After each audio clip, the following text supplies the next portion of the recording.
Hey, Deserver listeners, a lot of you have been asking me to watch the interview with the real Martha from the Netflix show Baby Reindeer. My wife even asked me to watch this morning. So let's watch. My name is Dr. Kirk Honda. I'm a therapist and a professor. Let's see what happens. One of the first things that viewers of Baby Reindeer are told by Netflix is that this is a true story, not based on a true story or inspired by real events. Now, Richard Gadd said that he and Netflix had gone to such great lengths to disguise Martha's real identity that she wouldn't even recognize herself. Right, so this raises an important question about privacy, right? Should Richard Gadd have done more to mask the identity of the real Martha? And at first I'm thinking, well, victims of abuse should be allowed to talk about their experience, even if it risks outing the abuser, right? A crime has occurred and there's a victim, so we shouldn't punish victims for coming forward. They're already punished enough as it is. On the other hand, there is a lot of people online who will claim they have been harmed by someone else, only later for us to learn that that claim was extremely dubious. Well, Fiona Harvey is the woman outed as the real Martha of Baby Reindeer. I'll also say that I read the interview of her, I forget which publication it was, and this is just my take. I don't know, obviously, but I was thinking, why is this woman coming forward? If she just would have laid low, it probably would have blown over. I can't know that, but she is drawing a lot of attention to herself. And unless she has a really effective way of garnering sympathy from everyone who has watched this show, it just seems like an unwise move.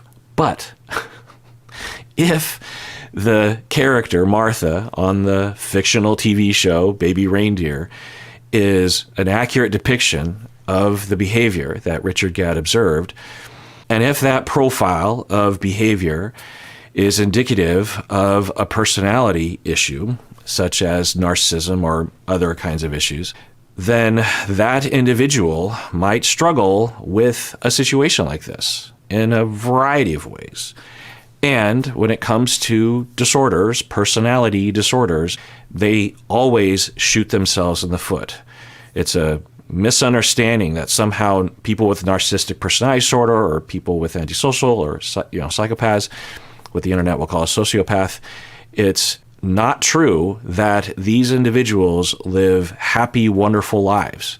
99.9% of the time, their lives are miserable because they have a disorder derived in all likelihood from their childhood that causes defenses that shoot them in the foot repeatedly. Are we watching that right now? She's chosen to confirm her identity because she wants to have a right of reply. And so, in her first television interview, she joins me now in the studio. Well, thank you for joining me, Fiona. First of all, why have you decided to go public? The internet sleuths tracked me down and hounded me and gave me death threats, so it wasn't... Yeah, I don't doubt that. I don't doubt that she has been harassed online, and that's just not okay. That's a whole other part of this that we need to look at, that this mob bullying that occurs to people online is just... It just has to stop. I don't know if we can make it illegal. It seems not likely, but as a culture, we need to push back on this. And I don't think we're even close to pushing back. I think as a culture, it's the dominant idea that it's okay to do that kind of thing. And generally speaking, it's not. We should have systems in place, legal systems, criminal systems, civil justice, civil court, this kind of thing. Systems. I don't think we should be relying on internet mob justice as a system of justice. Have you watched the drama? Not at all. I've heard about the court scene, about the jail sentences and all this sort of stuff. You really haven't watched any of it? I haven't watched any of it. Well, that's weird because in the interview I read of hers, she was saying that Richard Gadd had it all wrong. Well... So you're going on secondhand knowledge about what the show portrayed, how the show portrayed this Martha character. So you haven't watched the show? I'm going from memory, but the article I read, she was saying she was suing him think you'd want to watch the thing in question. Now, I'm biased because I am thinking that she is the real Martha at this point. I don't know that, obviously, but that's in the back of my head, whether I want it there or not. And I, obviously, after watching Baby Reindeer, don't have fondness for the Martha character. So I have to check my bias and try to remain open. People phoning me up, you know, it's been absolutely horrendous. I wouldn't give credence to something like that, and it's not really my kind of drama. When did you... Yeah, so that's what I thought it was. I thought when she was first saying she didn't watch the show, it was a power play that she was playing, that she was saying, I don't want to give Richard Gadd the satisfaction. Because the other thing I have to... I don't know why this just occurred to me. Richard Gadd is the real Richard Gadd. You know, in the show, he's the real Donnie, right?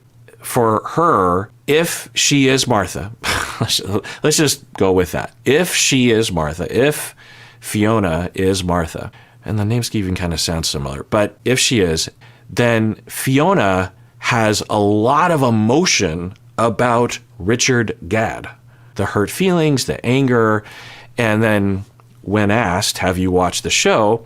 You know, it'd sort of be like if after Tom Cruise and Nicole Kidman got a divorce, if you asked Nicole Kidman, have you seen the new Tom Cruise movie? Even if she had, she might say, no, I'm not really into this kind of stuff. You know, it's that kind of thing. But, okay, I'll just keep watching. Know that you were the person being depicted in this? 5 years ago on BBC Breaking News, I saw Mr. Gadd had written a play for the Edinburgh Festival, and he was holding up placards, MP's wife stalker, and all of this, and he'd called it Baby Reindeer. That's all I knew. And I thought, well, I've only met this guy 2 or 3 times. I don't know him. Oh my God.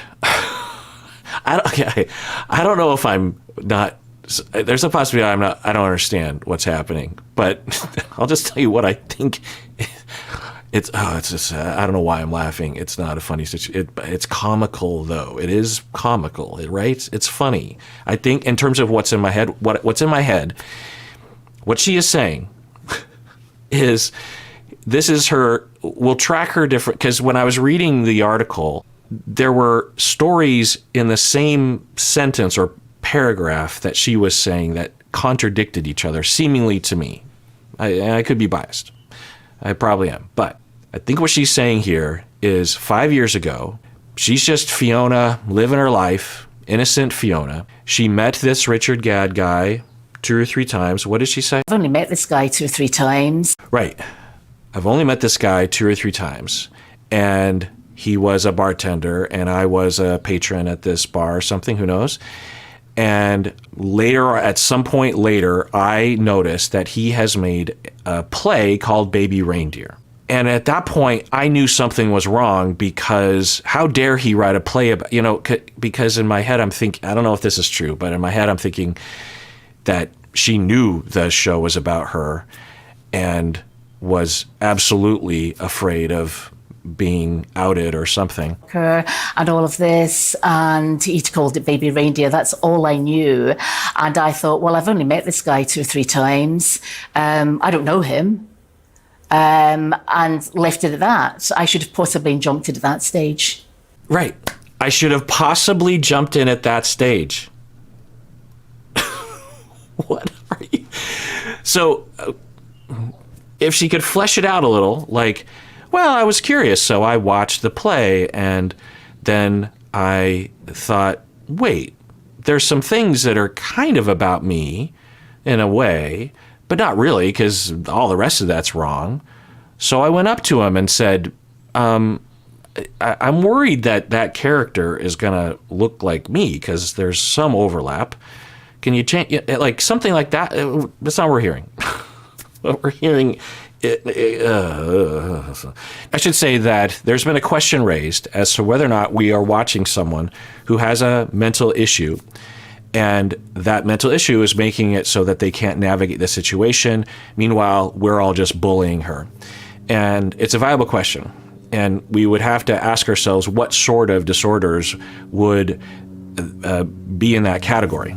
And obviously developmental disabilities would be on the table, but wouldn't be a guarantee that someone wouldn't be able to navigate the situation. Also, there are delusional disorders, psychotic disorders, this kind of thing. Those are viable questions. You know, if someone was suffering from a delusion, someone was having an episode of schizophrenia or something, and they believed that Piers Morgan was their husband or something, and Piers Morgan had the individual on the show to out the individual as a liar or something, we should not be participating in that, right? That would be awful, right? That's someone suffering from a temporary delusion. We shouldn't be treating them as if they're a bad actor, like they're making a choice. But it raises this question as to willpower and choice and personality and whatnot, because when it comes to the kinds of things that she might be suffering from, whether it be a personality disorder or something related to that, there is a question as to the volitional control that these individuals have over their behavior and their feelings and their perceptions and their thoughts. These sorts of questions have been debated for centuries, by the way, so it's not like we have an easy answer to that. But to me, I haven't seen any evidence of something along those lines. But you know, we'll keep watching. Really my kind of drama. When did you know that you were the person being depicted in this? So I wanted to rewatch this. This interview looks like it's an hour long, so I need to move along here. But I really want to look at this question and her answer again, just to make sure that I am seeing it right. So he asks, when did you know that you were being depicted? 5 years ago on BBC Breaking News, I saw Mr. Gad had written a play for the Edinburgh Fair. 5 years ago on BBC Breaking News. Breaking News? 5 years ago on BBC Breaking News, I saw Mr. Gad had written a play for the Edinburgh Festival, and he was holding up placards, MP's wife stalker, and all of this, and he'd called it Baby Reindeer. That's all I knew. And I thought, well, I've only met this guy 2 or 3 times. I don't know him. The first time I figured out that this was written about me was when I saw the news say that this guy that I didn't know, but I'd met him a couple times, had written a play called Baby Reindeer. I mean, well, maybe she would say, well, yeah, I called him Baby Reindeer once, but that was it. And so when I saw that play, but again, anyway, you know what I'm saying. And when did you know that Netflix were doing something? 2 weeks ago. I had just moved flats, so it was 2 weeks ago past Saturday. And how did you hear? I saw on BBC Breaking News that he'd sold to Netflix, and both he and this character, Martha, this Jessica actress, seemed to be promoting mercilessly. So there's that breaking news thing again. Breaking news is just a word that they just throw out there. Is that maybe that's a publication of some sort? I don't know. That had been a number done on me by the Sunday Mail 25 years ago when I was going for Donald Joe's parliamentary seat. Ah, okay. So she's saying that because in the play there is a reference to the Martha character having stalked an MP in the past, that she is saying, I was falsely accused of stalking the MP, and that's when I knew that the Martha character was me. Okay. The final guy on there, I think, is correct. I think he always wanted this to come out, to persecute someone, to take attention away from him and this rape allegation. And I just generally think he's got extreme psychiatric problems. Okay, so she's bringing up the rape allegation, which I don't know anything about, and could be legit or could be lies. Who knows? She's saying he wanted to attack me all the way back 5 years ago. Even though we barely knew each other, he wanted to have everyone go after me because he was trying to create a smokescreen for his own crime. It's possible, but it just seems so far-fetched. Is that what happened? No, that's not correct. He didn't offer me a cup of tea. Nobody gets anything free from the Holy Arms. I was in for a meal with a drink of lemonade, and I was very, very hungry. I'm diabetic, so very hungry. So that's. And did you talk to him? He interrupted a conversation. There was another barman there, and he said, "Oh, you're Scottish," and basically I don't. She remembers all these details about a random bartender. I mean, maybe she has a really good memory or it was a very memorable interaction, but it's fishy, right? I think I'm just going to start saying that. I need to stop trying to, like, figure it out. I think I just need to say that's a little fishy and just move on. Otherwise, it'll take me weeks to get through this. Interrupted a conversation. There was another barman there, and he said, "Oh, you're Scottish," and basically commandeered the conversation. I was talking to somebody. It's pretty rude to interrupt. So he seemed to be obsessed with me from that moment onwards. I mean, just speaking to her, now her narrative is he is obsessed with her.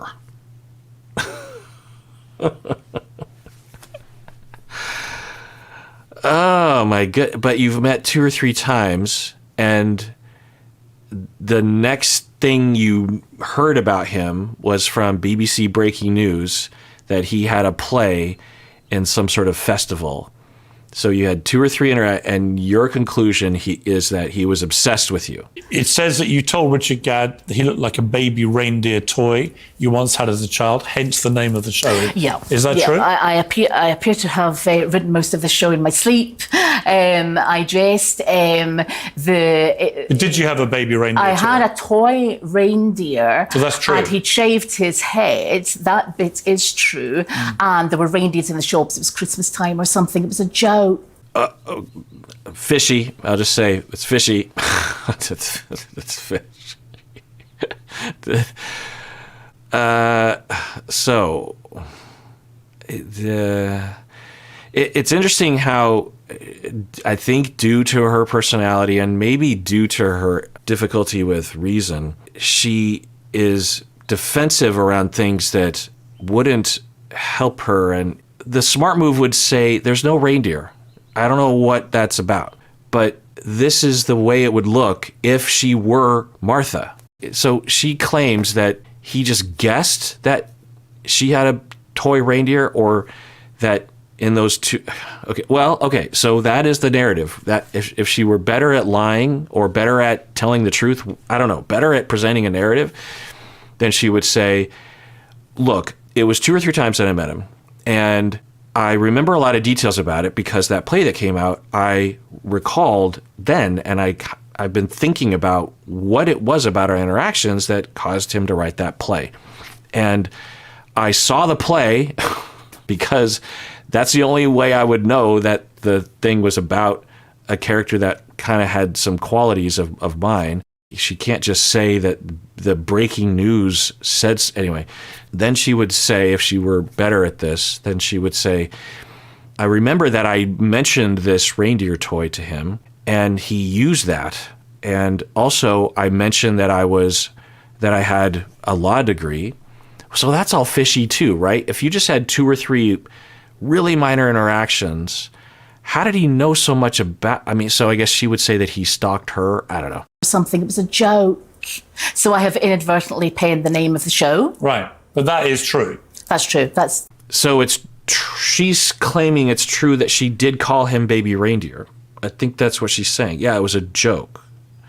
It's also interesting that it's hard to understand what she's saying half the time, but I think that's what let's rewind. Did you have a baby reindeer I toy? had a toy reindeer. So that's true. And he'd shaved his head. That bit is true. And there were reindeers in the shops. It was Christmas time or something. It was a joke. So I have inadvertently penned the name of the show. Right. I've inadvertently paved the name of this, the name of the show. That's true. It's true. What's true, Fiona? What are you saying is true? You're saying I did have a baby reindeer toy. I did call him baby reindeer. It was just a joke, and I deserve money because the show is called Baby Reindeer. But that is true. That's true. That's a true fact. Whilst bantering with you, Richard Gadd told you he'd like to hang your curtains. Is that true? This, I think, was a holy arms joke about curtains and a lot of sexual innuendo. He did say that? Yeah. Okay. She's so... Okay, I'll say, if she's lying, she is so bad at it. That's what I'll say. I don't know if she's lying. She could be telling the truth. But if she's lying, she is so bad at it. She is confirming things in the show that couldn't possibly be crammed into 2 or 3 extremely minor interactions years and years ago. And you remember it. That's just weird in itself, right? That shows that it wasn't just a minor interaction and was more detailed. And if she did remember, she should follow with a lie as to why she would know, because he attacked me, or I don't know, something. But she's saying, yes, it's true that the hanging of the curtains, that did happen. And she's saying, I think that was just a joke. Wow. I think what she's saying is, plus, like, how would she know that if she hadn't watched the show? Oh, she would say, oh, I heard. Well, okay, so, fishy. Jokey banter emails. Netflix have said that these details are the real ones. That this is exactly completely incorrect. So you're denying sending anything to him? Interesting, I didn't know that. So Netflix and Richard Gadd are saying, well, so by implication, if Netflix is saying it, then they're saying that their people have seen the evidence that Richard Gadd has presented to them. Who knows? I mean, it could be doctored, but they're saying that they've seen all the texts and the emails and the tweets and everything, and those numbers have been verified. So this is not something that Richard Gadd has said.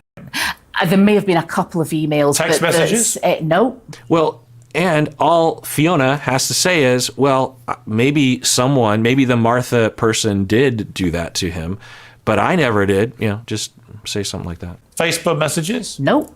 Did you tweet him? I may have done years and years ago. You actually tweeted him numerous times. No, it wasn't numerous. It was about 18 tweets there, or 14 It's quite a lot to someone who's not that well known. But we were all friends. It was banter. Fishy, fishy, fishy, fishy. Maybe it's 18 tweets. We were all friends. You said earlier you didn't even know the guy, but you met him 2 or 3 times. That's it. And this is what they will do in court, is when you have someone on the stand and someone shows that they've lied about one thing, then you have to wonder about everything. I think when I saw the rape interview, that's actually incorrect what it said there. When I saw that in The Guardian, I said, what a shame, it's not your fault. Something like that. You did write to him? One later. So you would say you only sent him a handful of emails. Yeah. You never texted him? No. You tweeted him 18 times, you think? Oh, that's interesting. So she just said that she did send him a letter saying you didn't deserve to be assaulted by that man that you talked about. That was depicted in the show, right? That's interesting. You're basically accusing both him but also Netflix of lying about it. I am. That's pretty defamatory.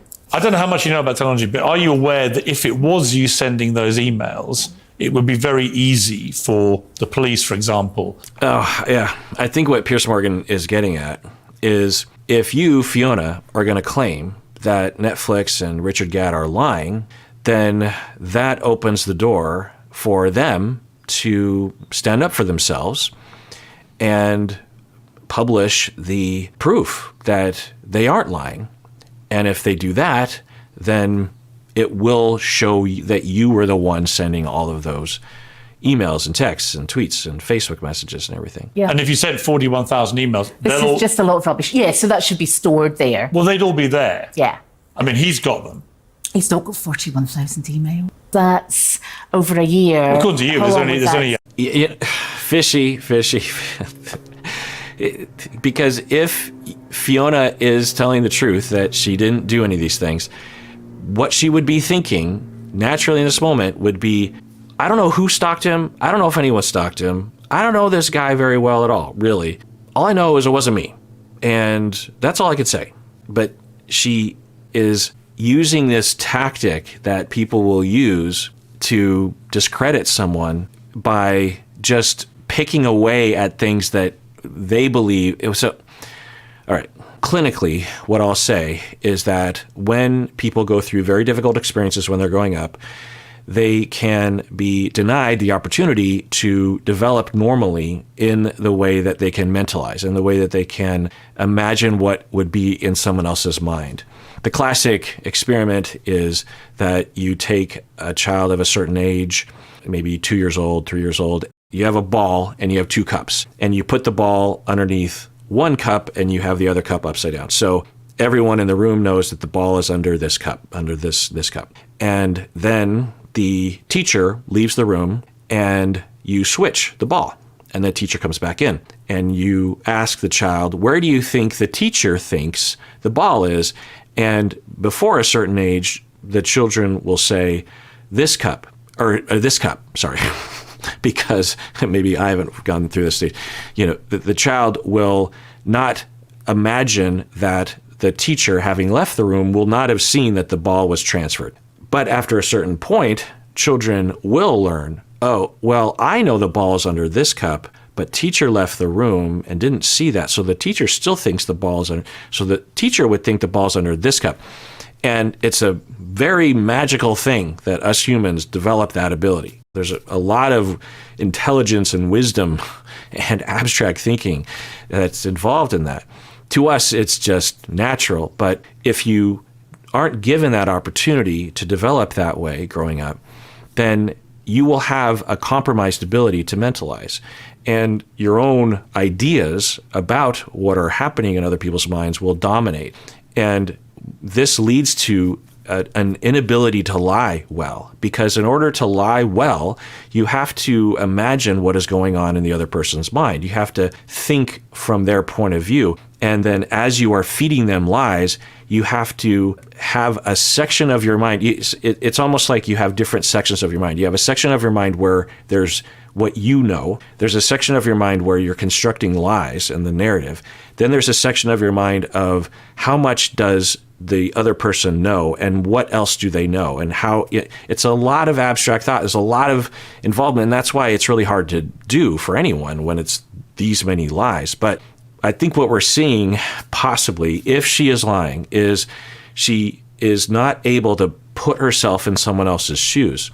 And that leads to her just thinking from her own perspective. And when any data point comes at her that she doesn't like, she just finds a way to shoot it down without taking into consideration the bigger picture and what would be going on in other people's minds. Which would come out in disclosure as well. And you're 100% sure it's not you? Yeah, absolutely. He goes on to say that you heckled Richard Gadd when he was appearing in his stand-up shows. Did you ever do that? No.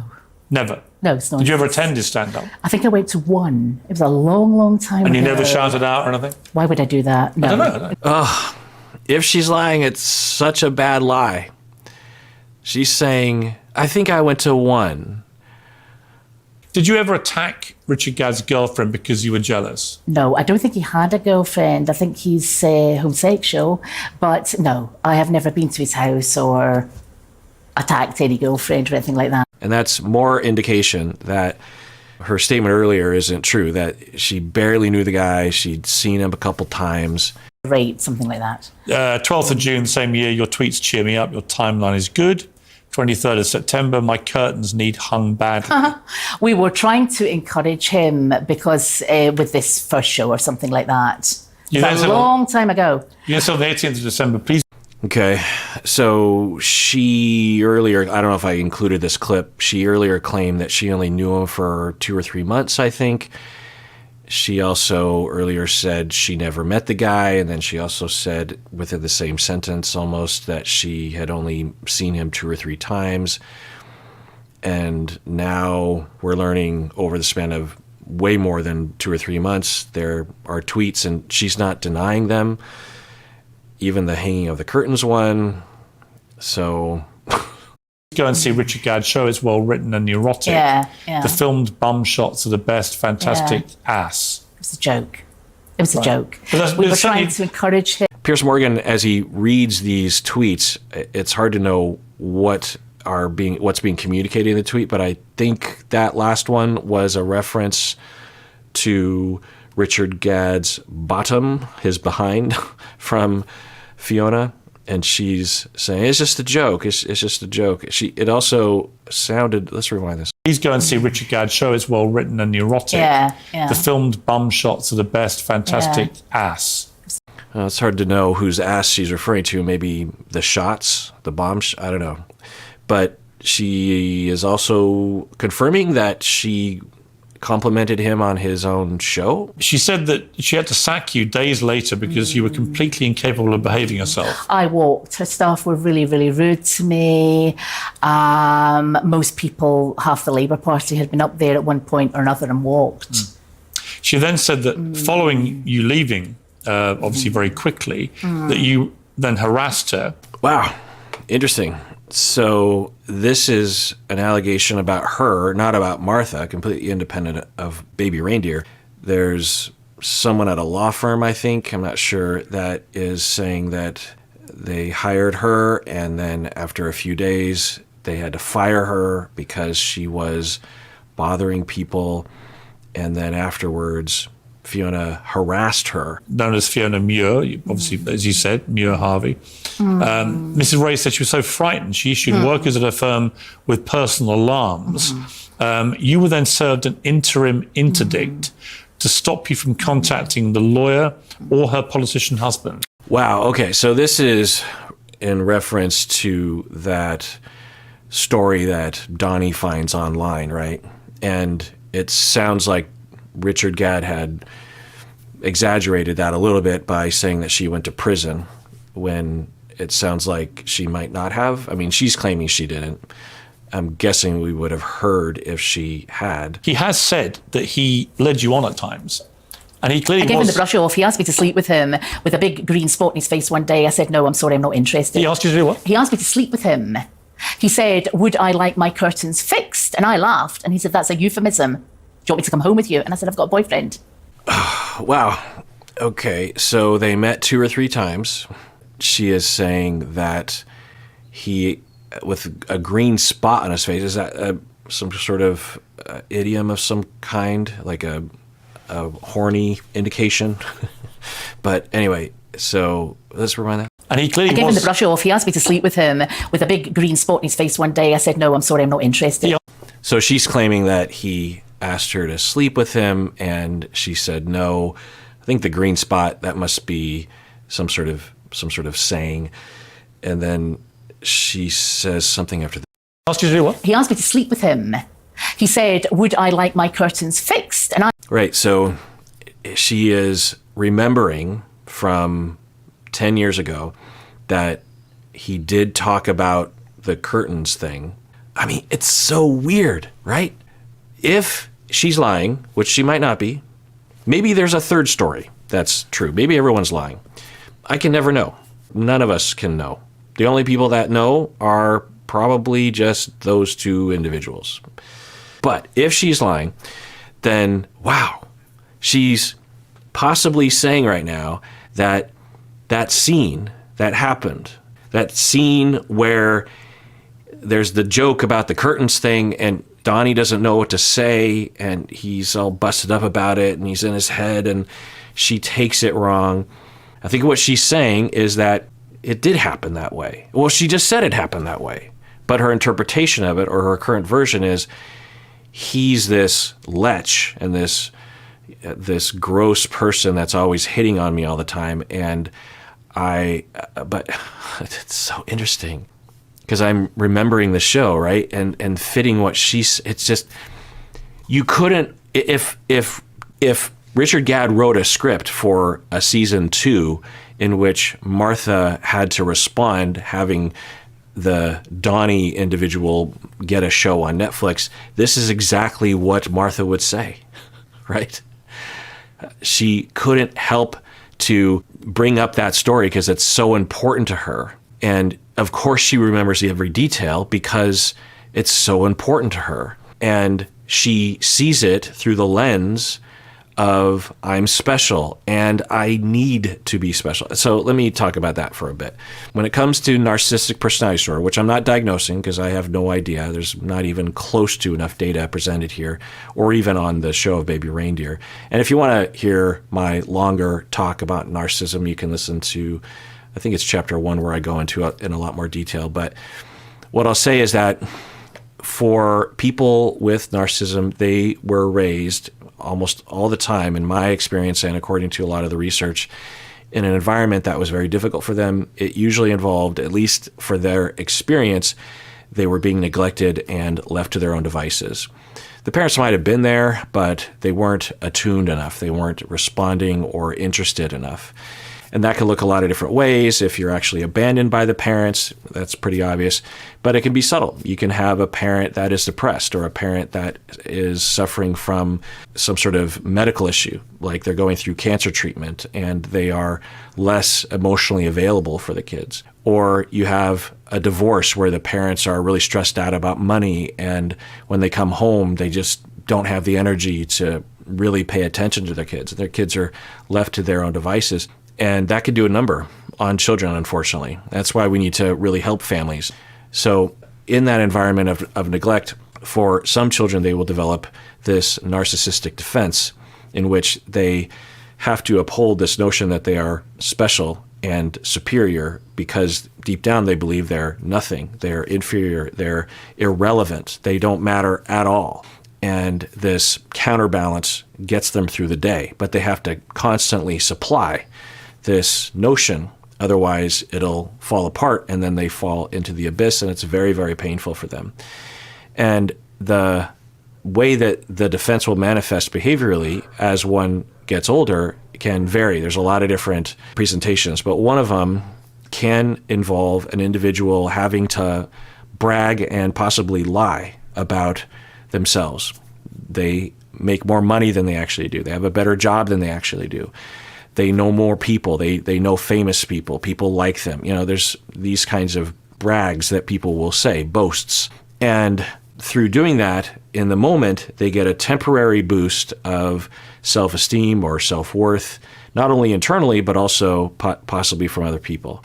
And the problem with that is that eventually those lies or exaggerations will come home to roost, in that someone will catch them and say, I thought you said you knew that famous person, but now you're saying you don't? Well, for the individual, there's a number of whys on the road, but one of the whys is, okay, I either have to admit that I was wrong in the past, or I was lying or something, or I need to figure out some way to sneak my way out of this, because if I admit that I was lying, or if I admit I don't know that famous person, then my defense of grandiose narcissism superiority will have a crack in its foundation, and that is so scary to me that I'll do anything to sneak my way out of that. And so I might just lie very quick. No, I didn't say it. What are you talking? I never said that. Or no, I was talking about the other Tom Cruise. The Tom Cruise is a janitor at my elementary school, or whatever. A very quick lie. And if you have to do that repeatedly, and remember that they do this from the time they're very young, so you do this repeatedly, and neurologically you start to have these pathways that fire together and wire together so that it's almost automatic. You can become almost a pathological liar. I'm going to do a deep dive on that at some point, because I personally just want to know the entirety of the consensus and the literature and the research. But anyway, for this individual, they will have this knee-jerk reaction of lying, even when it doesn't necessarily serve them, and even when it doesn't serve the overall purpose of their narrative, because it's just this reaction. You just have this heuristic, this shortcut of, whenever someone catches me on a lie, I have to quickly come back with something. And that might lend itself to becoming a lawyer. No offense against lawyers, but it can work in your favor, depending. I have a lot of lawyer friends. I do. So there's that possibility that we might be witnessing right now. I can't know. There's no way to know. But I'll just throw that out there. Not say anything about Fiona or this fictional character, Martha, but to give you the information so that you know. And if you actually suffer from narcissism, or you're on that spectrum, then you can get the help that you need, because it's very difficult for the individual. They will often know that they have a problem with this automatic lying, and they don't know how to get out of it. And there is a way to get out of it.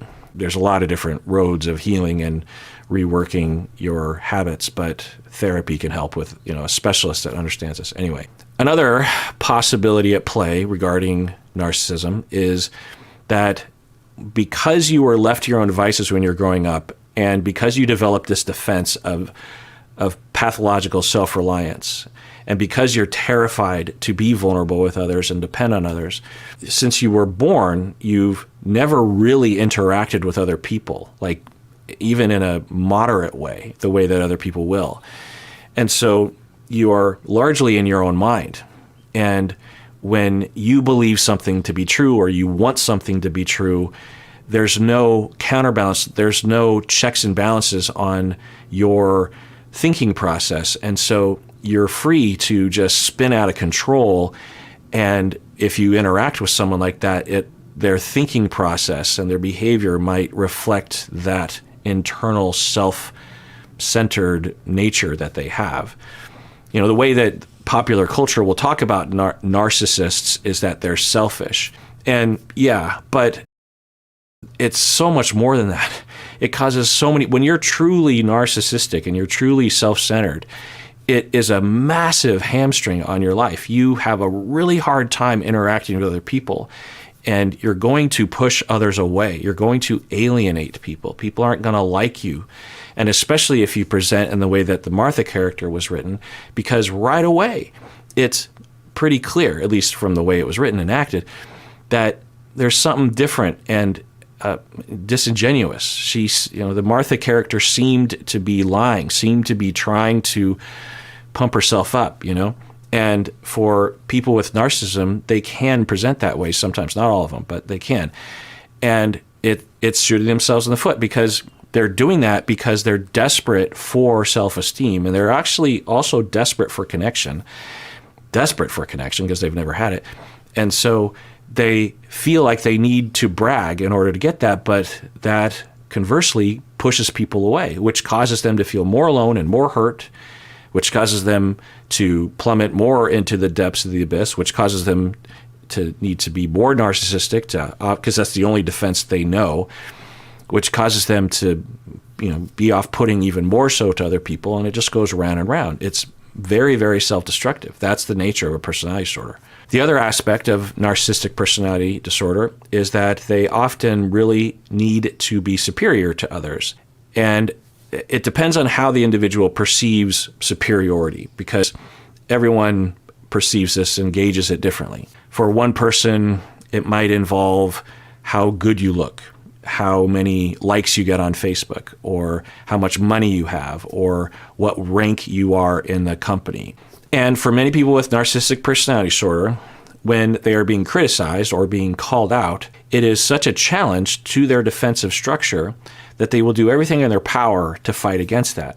Because to accept, even in their own head, that the criticism might be even 1% true, it challenges because their defensive structure depends on them being superior and better than everybody, essentially. And that is a hard case to make, right? Because there are so many different ways of looking at superiority, if we're even thinking about that as a viable way of looking at ourselves in contrast to others. And also, all of us have flaws or bad days or whatever. There's always someone better than us in whatever thing we're doing. But if you depend on being superior and better than everyone all the time, particularly people you're interacting with, then there's a lot of opportunity to feel as though you're being criticized even though you're not. Like when someone with a particular type of narcissism and they are at the higher end and they're, before healing, before treatment, someone were to come along and just be wearing a new watch that looks cool. And the person with narcissistic personality disorder sees that new watch. It's like, Patrick Bateman, if you're familiar. It challenges them internally, even though no one is looking at that watch and then looking at the narcissistic person and saying, "Oh, you're lesser because that guy's wearing no one's doing that. But because they're so fragile and they're so childish on the inside, because they're still like a young child because they've never really developed in this way, they need to snuff that out somehow. And they will do anything in their power. Some people will say, I had a watch like that once, or they might even just break up with that friend just because of the watch, or they might steal the watch, or they might find another way to put the person down, or they might run out and buy a better watch or whatever, because they're desperate, right? Not every person with narcissism would do that in particular, but I'm giving one because everyone's different. But if you're being criticized by people, if you're being called out, if you're being attacked by people online, then it creates this desperate need to defend against that, right? Well, there's a lot of options available, but one of them would be, I'm going to defend myself against this criticism by discounting it through whatever means I can, and I know the law, so I'm going to use that. Also, in my mind, I'm going to rely on that fantasy that I am already superior. We don't even have to go to court because I've already determined that according to the law, I am right and they are wrong. And I need to believe that, and I need to believe that, and I need to believe that, and I need to believe that. It becomes a fantasy. And any challenge to that fantasy also becomes instantly rejected. So I don't know if we're seeing some sort of sign of that here. In the show Baby Reindeer, we did see that pattern with Martha of what looked to be, at least the way it was written, an extreme need for a fantasy that Donnie and Martha were involved. Because to not have that be true meant that not only the narcissistic supply would dry up, but also she would be alone.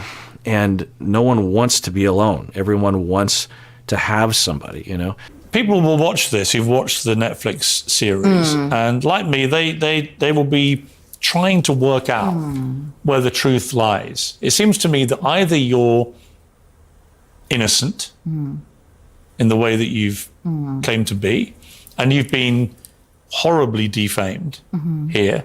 I think at the very... Yeah, if we just go with her claim, and it's possible, we can't know, it is a fantastical claim. You have this guy, Richard Gadd, who, according to her, is a horrible, horny person, and he meets this innocent woman and later on fabricates an entire narrative and eventually makes a Netflix show that is obviously about her. And he would know that, in all likelihood. He would know that this individual, I've changed some details, but not many. And I just want to ruin this woman's life. She's this innocent person. She was this nice person. Everything, she didn't do anything wrong. And I'm going to write this elaborate story that weaves in parts of the truth, pulls from the way she communicates online, the curtains thing. I'm going to pull that, but I'm going to twist. I mean, if that's true, that is something. Fiona Harvey, thank you very much. Thank you very much. Thanks for having me. All right. Well, interesting.